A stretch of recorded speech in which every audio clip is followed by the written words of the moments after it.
नमस्ते. ज्योतिष kitchen and recipe मध्ये आपले सगळ्यांचे मी अगदी खूप खूप मनापासून स्वागत करते. आज अंड्याचं फिंगर चिप्स बनवते आहे. त्यासाठी मी इथे एक भांडं घेतलं आणि 2 अंडी घेतली आहे. अंडे पहिला मी हे फोडून घेते. तुम्हाला जेवढं जास्त बनवायचं असेल तर जास्त घ्या. मी ते 2 अंड्याचं बनवते. इथे अंडी फोडून घेतली. चवीप्रमाणे मीठ घालून घ्यायचंय. ज्याप्रमाणे अंड असेल तसं थोडंसं फेडून घ्यायचं अंड. इथे मीठ घातलं आणि अंड फेडून घेतलंय. त्यामध्ये थोडंसं कोथिंबीर घालून घेते.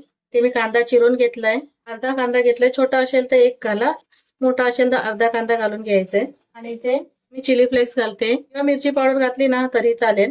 परत एकदा व्यवस्थित असं मिक्स करून घ्यायचंय. मुलांच्या आवडीची रेसिपी आहे ही, त्यांना नक्की आवडेल. एकदा बनवून बघा. ते बघा आता मी अंड फेडून घेतलं, थोडं बाजूला ठेवते. मी इथे एक भांडं घेतलंय बघा. पसरट थोडं भांडं घ्यायचं, थोडंसं तेल घालून घ्यायचं त्याला आणि सगळीकडे तेल ब्रशने लावा, तुम्ही हाताने लावा, कसं पण चालेल. सगळीकडे असं थोडंसं तेल लावून घ्यायचं व्यवस्थित असं.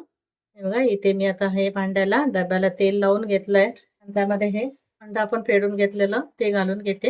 इथे मी चीज घेतली आहे, किसून घालते वरून. मुलांच्या आवडीचं खाऊ आहे त्याच्यामुळे मी चीज घालते.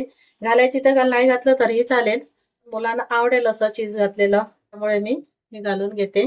ते बघा चीज किसून घेतली. मी इथे हळद वगैरे घातली नाहीये. तुम्हाला थोडीशी वाटलं तर तुम्ही घालून घ्या, तर मी इथे नाही घालत आहे. तर आपण गॅसकडे जाऊया. इथे मी एक कढाई घेतली आणि त्या पाणी घातलं आणि स्टँड ठेवलंय त्याच्यावर ते. आणि आपल्याला हे अंड्याचं भांडं ठेवून घ्यायचंय. झाकण ठेवते आणि 10 ते 12 मिनिटं फास्ट गॅसवर वाफवून घ्यायचं. आपल्याला शिजून घ्यायचंय अंड. इथे 10 ते 12 मिनिटं झाली. मी अंडा उकडायसाठी वाफवायसाठी ठेवलेलं शिजायला. झाकण काढून घेतलं आणि थोडंसं असं सुरीने वगैरे बघायचं शिजलंय की नाही ते. हे बघा इथे आता मी अंड शिजलं गेले, सुरीला लागलं नाहीये, त्याच्यामुळे गॅस बंद करते आणि थंड करून घेते. इथे बघा अंड हे मी पूर्णपणे गार करून घेतलंय. आता थोडंसं आहे ना सुरीने असं बाजूबाजूने असं तोडून घ्यायचं फिरून आणि एका प्लेटमध्ये काढून घेते. प्लेटमध्ये मी काढून घेतलं. आता हे कापून घ्यायचंय. जास्त जाड पण नाही ठेवायचे. इथे मी असं सर्व अंडे कापून घेते. एक मधून कापते, दाखवते तुम्हाला. हे बघा असे पातळ कापून घेतले आहेत मी. हे ठेवते मी थोडं बाजूला. इथे एक भांडं घेतलं आणि त्यामध्ये मी 1 चमचा हे कॉर्नफ्लॉवर घेतलाय आणि 1 चमचा मी हे तांदळाचं पीठ घालते. मैदा असेल तर मैदा घालून घ्या किंवा तांदळाचं पीठ. थोडंसं मीठ घालून घेते, चिमूट एवढं थोडंसं घालून घ्यायचं. मिक्स करते आणि थोडं थोडं पाणी घालून आपल्याला हे जास्त घट्ट पण नाही करून घ्यायचं, थोडंसं पातळसर व्यवस्थित असं मिक्स करून घेते पाणी घालून. इथे बघा थोडं थोडं पाणी घातलं आणि असं मी बॅटर बनवून घेतलं. एक जास्त पातळ पण नाही आणि जास्त घट्टही नाहीये.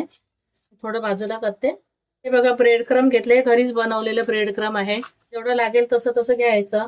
हे बघा हे बॅटर आहे, त्याच्यामध्ये आपल्याला एक एक असं अंडा घालून घ्यायचं आहे त्यासाठी ना असं, आणि हे ब्रेड क्रम मध्ये घालून घ्यायचंय. इथे बघा हे असं लावून घेते मी, त्यासाठी काट्याचाच उपयोग करायचा. आणि असं डब्यामध्ये ब्रेड क्रम मध्ये घालून घेते मी. इथे बघा थोडंसं वर झाकण लावते आणि हलकंसं आपल्याला असं घेऊन घ्यायचंय.